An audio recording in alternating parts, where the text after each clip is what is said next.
Self love. Self love একটা এমন important জিনিস যেটা তোমাকে প্রথম দিন থেকেই তোমার মাইন্ডে এফেক্ট করতে শুরু করবে। সমস্ত কিছু আমাদের মনেই রয়েছে না, সব কিছুই তো আমাদের মন থেকেই শুরু হয়। তাই সেলফ লাভ যে শুরু করেছে একবার, যে প্র্যাকটিস করা আরম্ভ করেছে, প্র্যাকটিস কেন বলছি, কারণ কোনো জিনিসই কিন্তু একবারে হয় না। এটা অনেকটা যে যোগা মেডিটেশনের মতো, একদিনে তুমি কিন্তু সবটা অর্জন করে নিতে পারবে না, কিন্তু হ্যাঁ এফেক্ট তোমার শুরু হবেই।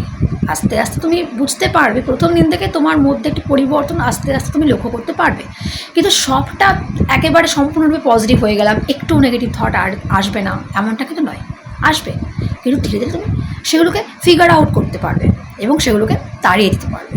আগে ফিগার আউট তো করতে হবে না যে আমার মাথার মধ্যে নেগেটিভ চিন্তা আসছে, আমি নেগেটিভ হয়ে পড়ছি, তারপর তো সেগুলোকে দূর করবো কীভাবে? পজিটিভ চিন্তা করে। অবশ্যই নেগেটিভ চিন্তাকে পজিটিভ চিন্তা দিয়েই তাড়ানো চাই, তাই না? তাই জন্য প্র্যাকটিসের ব্যাপার। আর সেলফ লাভ তোমাকে লাইফে এমন কোনো খুশি নিয়ে দিতে পারে না। আর অবশ্যই সেলফ লাভ প্রত্যেকটা মানুষের করা উচিত। প্রথমত তুমি যখন কী চেঞ্জেস দেখতে পাবে আমি বলি এবার, প্রথম দিন থেকে যে চেঞ্জেসগুলো তুমি দেখতে পাবে সেটা হচ্ছে প্রথম দিন থেকেই যখন তুমি সেলফ লাভ করা আরম্ভ করবে তখন থেকে বুঝতে পারবে যে অনেক বেশি ভালো লাগছে, মনটা এমনি খুশি হচ্ছে। আমরা অনেক সময় এমনি কাঁদি, এমনি দুঃখিত হয়ে পড়ি, তো এমনি খুশি থাকবে, কোনো রিজন ছাড়াই তুমি দেখবে সব কিছু সুন্দর লাগছে, নিজেকে ভালো লাগবে। নিজের যে কমপ্লেনগুলো এতদিন করতে নিজেকে নিয়ে, নিজের আউটলুক নিয়ে, নিজের অ্যাপিয়ারেন্স নিয়ে, সেগুলো তুমি আস্তে আস্তে করা বন্ধ করে দেবে। তারপরে কি বেনিফিট হবে? কারোর কথার আর কোনো এফেক্ট হবে না। হ্যাঁ, যেটা আমাদের সবচেয়ে বেশি হয়, আমরা লোকের কথাতে তো বেশি নেগেটিভ হয়ে পড়ি। প্রথমত আমরা নিজেকে ডাউট করি, কেন? অন্যের কথাতেই তো। যখন কেউ আমাদের বলে তুই এটা করতে পারবি, এত কম্পিটিশন, এত প্রতিযোগিতার যুগে তুই কি এটা করতে পারবি, তোর দ্বারা হবে না, অনেকে বলে। অনেক বাবা মায়েরাও ডিমোটিভেট করে যে ওর দ্বারা কিচ্ছু হবে না।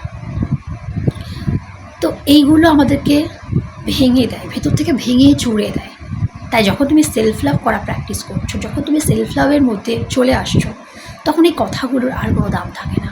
তখন এই লোকের নেগেটিভ কথা, নেগেটিভ বাক্যগুলো আর তোমার ব্রেনের মধ্যে কোনো এফেক্টই করতে পারে না। তুমি এমন একটা অবস্থায় চলে আসছো, তোমার মাইন্ডটা এমন একটা স্টেটে চলে আসছে যেখানে তুমি এক্সট্রিমলি হ্যাপি থাকছো, কারণ তুমি সেলফ লাভ করছো, তুমি নিজেকে বুঝছো, তুমি নিজেকে উপলব্ধি করতে পারছো। এবং অবশ্যই এর পাশাপাশি তো তোমাকে নিজের যেটা তুমি হতে চাও, যেটা তোমার লক্ষ্য, যেটা তোমার স্বপ্ন, তার জন্য তো কর্ম করতেই হবে। কিন্তু তার কর্ম করার আগে, ওই যে বললাম, কর্ম করার আগে সেই মানসিকতাটা তো দরকার। সেই মানসিকতাটাকে তৈরি করার জন্যই সেলফ লাভ করা। তো সেলফ লাভ এইভাবে প্র্যাকটিস যখন তুমি করবে তখন দেখবে এই বেনিফিটগুলো তুমি বুঝতে পারবে।